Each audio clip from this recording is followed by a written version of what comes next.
मंगलवार को अनुविभागीय अधिकारी सत्यनारायण सोनी, तहसीलदार मुकेश सोनी, प्रियंका जैन की मौजूदगी में जनसुनवाई आयोजित हुई।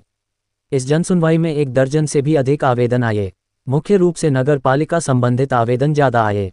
साथ ही नगर में बढ़ रही अवैध कॉलोनियों को लेकर एक आवेदन भाजपा के पूर्व अध्यक्ष पंकज जैन ने अनुविभागीय अधिकारी को सौंपा। साथ ही अभय चोपड़ा ने ग्रेसिम उद्योग के खिलाफ एक आवेदन सौंपा। तो वरिष्ठ पत्रकार कैलाश सलोनिया ने सूचना के अधिकार में बरती जा रही अनदेखी हेतु आवेदन सौंपा। इस बार की जनसुनवाई एसडीएम सोनी की मंशा अनुसार एक बड़े हॉल में आयोजित हुई। साथ ही एसडीएम ने अपने सहयोगी अधिकारियों व जनसुनवाई में आए आवेदकों हेतु गर्मी से राहत देने के लिए कूलर की व्यवस्था की। और एसडीएम सत्यनारायण सोनी खुद पंखे की हवा में बैठे हुए दिखाई दिए। इस बार जनसुनवाई में महिलाएं भी बड़ी संख्या में आई। आइए देखते हैं विस्तार से कि जनसुनवाई में किसने किन किन समस्या हेतु आवेदन दिया।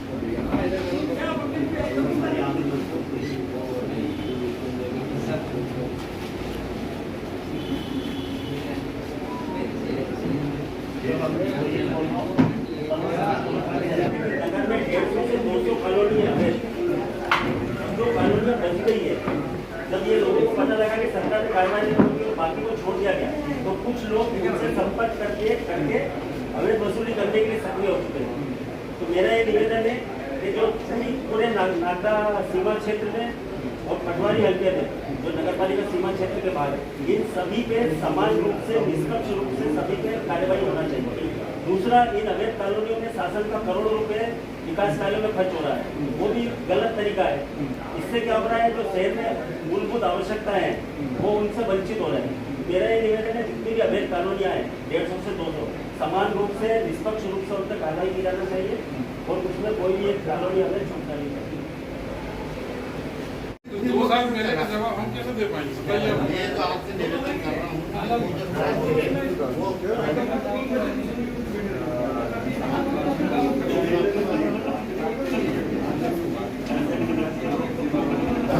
के अंदर ऑर्डर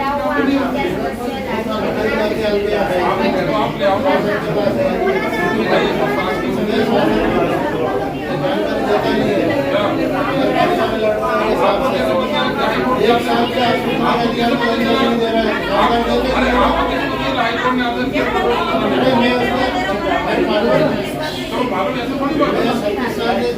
अरे तो आप हमें आदेश की कॉपी दे दो ना, निकलवा के कि हाईकोर्ट ने आदेश दिया बुलडोजर चलाने का। नहीं हमारे पास नहीं, हमारे पास नहीं। तो हम पार्टी से केस कर रहे हैं ना, आपने बात कर रहे हो बुलडोजर चलाने का आदेश हाईकोर्ट ने हुआ है, आपको आदेश कॉपी दे दीजिए हमें। आपके पास सुनने का अधिकार नहीं है बेटा। 1 साल में 2 चक्कर है, मेरी कोई सुनना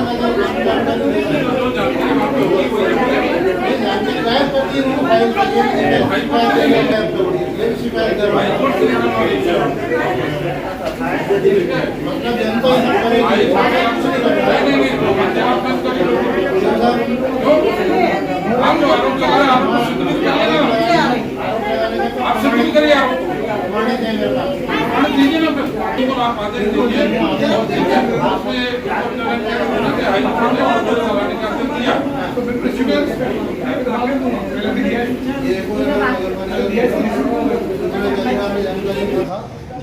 एसडीएम साहब को मैंने कृष्णा जिलिंग फैक्ट्री की शासकीय भूमि सर्वे नंबर 438 17 बीघा 3 बिस्वा के संबंध में एक ज्ञापन दिया और मैंने उनसे निवेदन किया कि यहाँ जो ओम प्रकाश ओझान है, ये लक्कड़दास मंदिर के सामने पीछे की साइड में इधर उसके सामने से पीछे 7-8 दुकानें बनाई, कंप्लीट पक्की बनाई और उसकी शिकायतें सिविल कोर्ट, सेशन कोर्ट और हाई कोर्ट तक गई। तो सेशन कोर्ट से भी वो हार गए, सिविल से भी हार गए हैं और हाई कोर्ट से भी 18 जनवरी 2024 को उनके खिलाफ फैसला हो गया। और ये प्रशासन और ये सरकार जहाँ एक गरीब लोगों को, बेगुनाह लोगों को, जिनके ऊपर इनको एक ईंट निकालने का पावर नहीं है, वहाँ ये बुलडोजर चलाना चाहते हैं। और यहाँ इनसे इनका राखी तागा चल रहा है। 17 बीघा 3 बिस्वा ज़मीन सरकारी हो चुकी है, उसकी कबूलियत पेश हो चुकी है, लेकिन ये निकम्मा प्रशासन, ये नपुंसक हिजड़ा प्रशासन, ये आज तक 6 महीने हो गए, उसके ऊपर कोई कार्रवाई नहीं कर रहा है। और वो अंदर अभी भी काम कर रहा है ओझा परिवार के लोग उस सरकारी भूमि के ऊपर, उसी के ऊपर। अब संयम है कोतवाल तो डर का आएगा, पूरा सत्ता का उपयोग कर रहे हैं वो। एक गरीब आदमी के तो झोपड़ों में बुलडोजर चल जाते हैं, लेकिन ये धन्ना सेठ है, पैसे वाले हैं और सत्ता के दलाल हैं, इसलिए इनका कोई कार्रवाई नहीं। मैंने ज्ञापन दिया तो ये SDM साहब भी अपने आप को पता नहीं क्या समझते हैं, ये बोल रहे हैं फैसले की कापी लाओ। मैंने कहा फैसले में आप उसमें पक्ष हैं, नगर पालिका पक्ष है, जीते हो, तुम्हारे पास कापी है, बोले आपको लाना पड़ेगी। ये उल्टे चलते हैं, इनको काम नहीं करना है, मतलब बहाने कुछ भी सत्ता के दलालों की इनको जी हुजूरी करना है, उनको सलूट मारना है।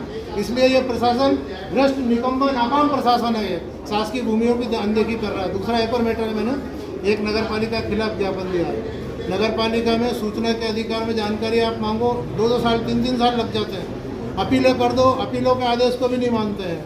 मेरी एक अपील 2 साल से चल रही थी, उसमें आदेश हुआ कि इनको फ्री ऑफ चार्ज में जानकारी दें, तो ये नीलेश पंचोली जो अधिकृत है उसने फाइल से रिकॉर्ड ही गायब कर दिए, जो मैं चाहता था वो रिकॉर्ड है ही नहीं उसमें। मैंने उनके ऊपर चोरी का आरोप लगाया है, यहाँ भी दिया है, नगर पालिका में भी दिया है, कोर्ट भी जा रहा हूँ मैं। नीलेश पंचोली अधिकृत है सूचना के अधिकार की जानकारी देने के लिए, लेकिन फाइलों से रिकॉर्ड चोरी कर रहा है वहाँ। आधार कार्ड नाम अलग था, उसमें नाम था।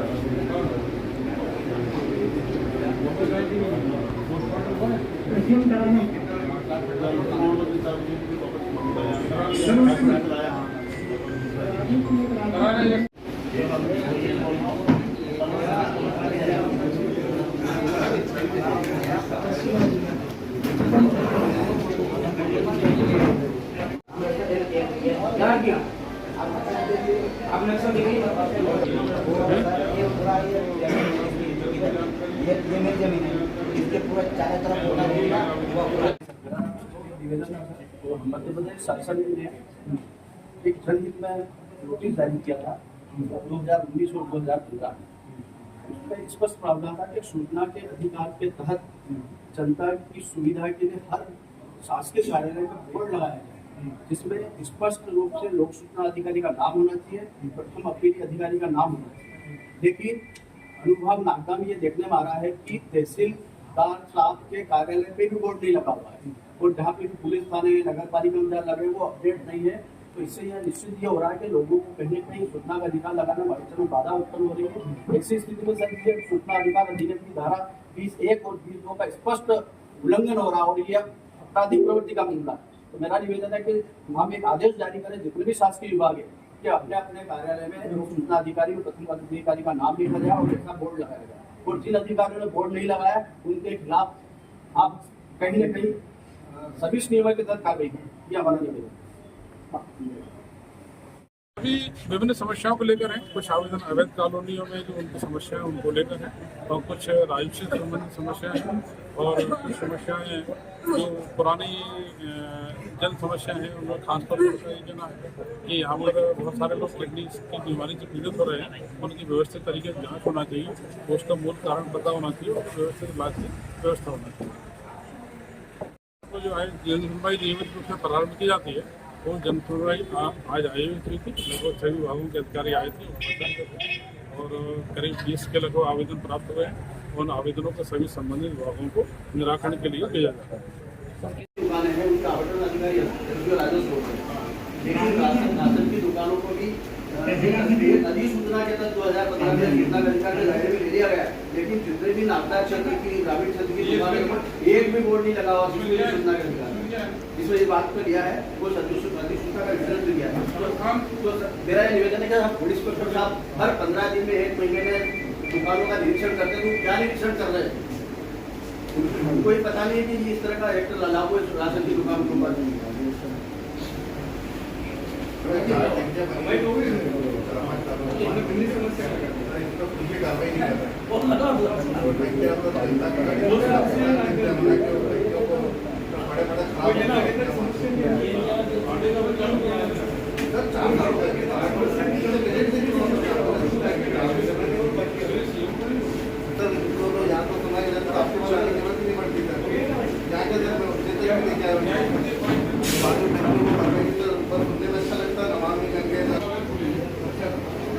मेरा कहना था कि लॉकडाउन में पीडीडी के टेंशन के वो बंदे के ज़्यादा गंभीर हो गए, उनका साले का सर्वे कराया जाए और एक ऐसी पानी से हुआ था।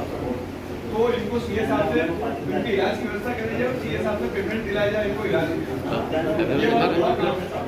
बेचारे किडनी वाले ऐसे गरीब देखते तो कि आपके इसमें कैंसर के लिए बड़ा रिसर्च सेंटर बनाया जाए, किडनी के लिए बनाया जाए, उनके इलाज किया जाए, वो सीए साहब से करवाया जाए। हमारा एक और ये सब कैसे हुआ, केमिकल का जो हमारे पानी अपने पानी में मिलता था, ये पानी पचता नहीं और आदमी को किडनी का रोग हो रहा है।